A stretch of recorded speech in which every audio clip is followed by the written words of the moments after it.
So we got through, before the break, we got through setting up, we did our journal entries, we did our posting to the ledger, we did our trial balance. So now you have a trial balance, but now we have adjusting entries that have to be made at the end of the year, either for errors or accruals. For various reasons you make adjustments at the end of a period. So we're going to go through some of those adjusting entries that we might make. So here, salaries. This is a very common accrual that's made at the end of the period, because very frequently payroll happens not on December 31st, not at March 31st when the quarter ends, okay? Not at the month end. It might just be every other week, okay? Or whatever it happens to be, the payroll comes out several days after the end of the period, okay? Sometimes payroll is it might be 2 weeks after the end of the period. So what happens is, just because you get paid, let's say you have a December 31st year end, let's say you get paid January 5th, but you've been working since December 20th, right? So December 31st comes around, you've earned 10 or 11 days of salary, right? So even though you haven't been paid for it, you've earned that salary through the end of the period, and that company owes you that money. So if you were to leave as of December 31st, they would owe you 11 days of salary, right?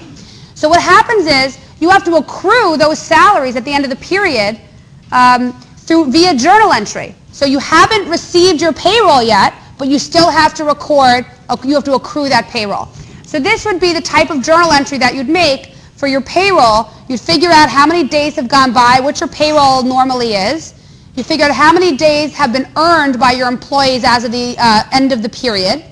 And you debit salaries expense, you credit either accrued salaries or salaries payable for that amount. Okay, so that would be one type of adjusting entry. So you've made a trial balance already, but you can make a trial balance at any moment, right? We made a trial balance, but we didn't accrue all this stuff. We have to accrue the salaries in order to be properly on the accrual basis in accordance with GAAP, right? Because we have to recognize revenues when they are what? Earned, and expenses when they are incurred, right? So we've incurred, in my example, 11 days of expense, but we haven't paid it yet. So we have to record the expense when it's incurred. So that would be as of the end of the period. You may have receivables and revenue that have to be recorded. So let me give you another typical example why this is here as a month end, as a period end accrual. What a lot of companies do is they work on a cash basis. And then at the end of the period, they put themselves on the accrual basis, just for the end of the period. So how can let me see if I can give like a simple example here. So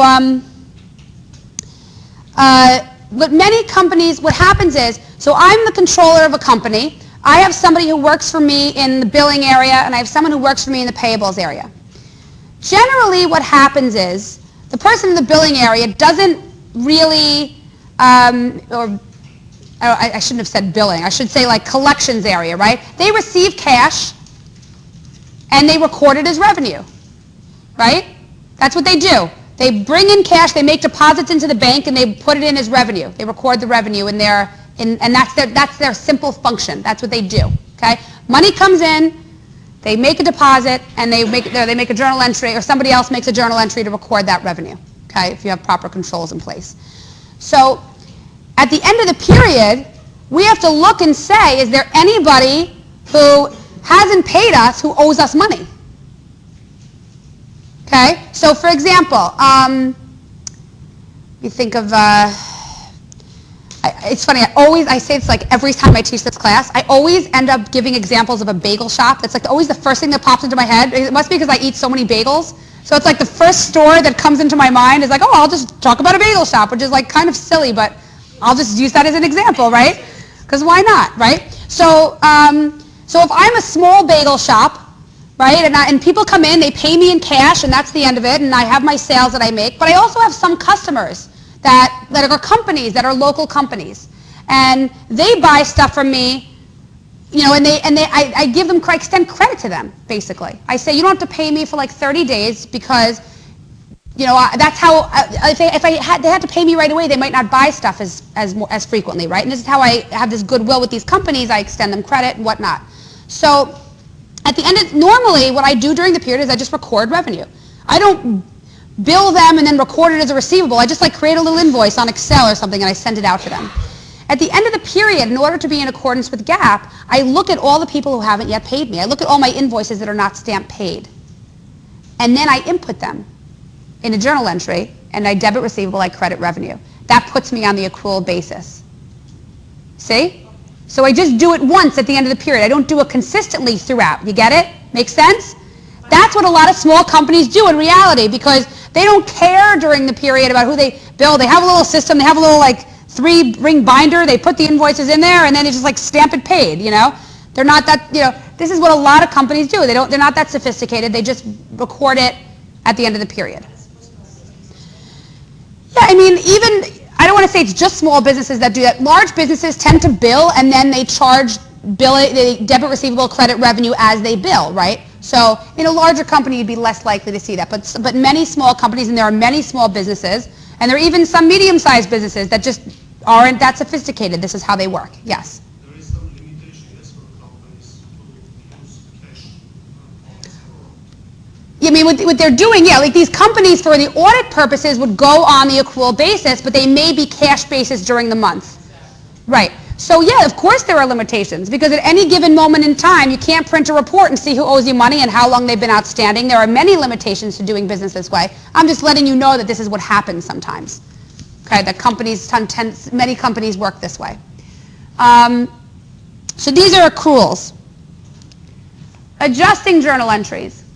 So another thing that happens, and this happens, I would say, in big companies, small companies, this is very common, right? Do I have as an example here? Let's see. Okay. I don't even have this as an example. So adjusting journal entries for prepayments. Let's just start here, and I'll give you the other thing I was going to tell you after. So the cash flow precedes the recognition of the revenue.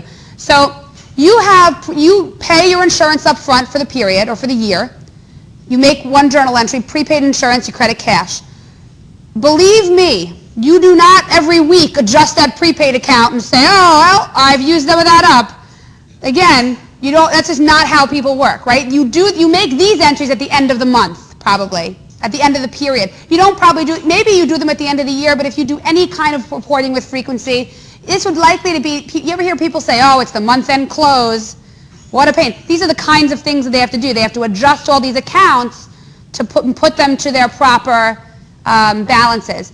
They're accruing things that they didn't accrue. They're putting themselves on the accrual basis if they haven't been. These are all the things that you have to do at month end to get your books to look that they're properly in accordance with GAAP. Okay? So here, here's the initial prepaid. Here is the journal entry that you would make to expense some of that. So here's what you recorded at the beginning of the year. Here's what you record at the end of every month to expense a portion of the prepaid. If you're like the magazines, which is always that common entry, that common example, okay? People give some other really great examples. I just think magazines is very simple to think about. You would debit the unearned and credit revenue, credit the earned revenue, right? As you earn that revenue, if you're the person selling the magazine, right? You have to recognize that revenue at the end of the period. Any questions on what I'm talking about so far? Okay. So other adjustments. I've mentioned this earlier.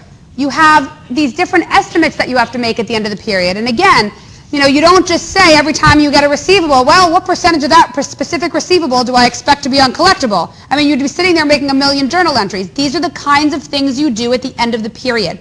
You take a look, you evaluate your receivables, and you would adjust your bad debt expense and your allowance account. You might do this at the end of the period. You might do this at the end of the year. But this would be an adjusting entry that you would make. You would not do this as a regular entry during the period. And last but not least, depreciation. Now this is a funny one. In the experience I've had, so you have to record depreciation on your fixed assets.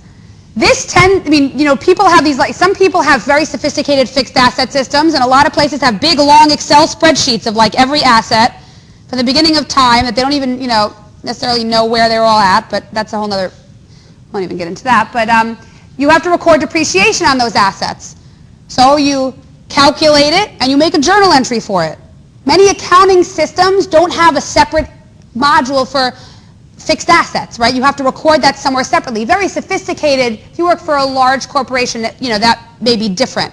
But small, medium-sized businesses tend to have some other method for having to just track their fixed assets, pick a depreciation method, record it, and this would generally come right before the auditors are here, right? If you're not reporting, if you're not some kind of a public company reporting, you don't necessarily depreciate your assets. You depreciate when you're reporting to outside investors or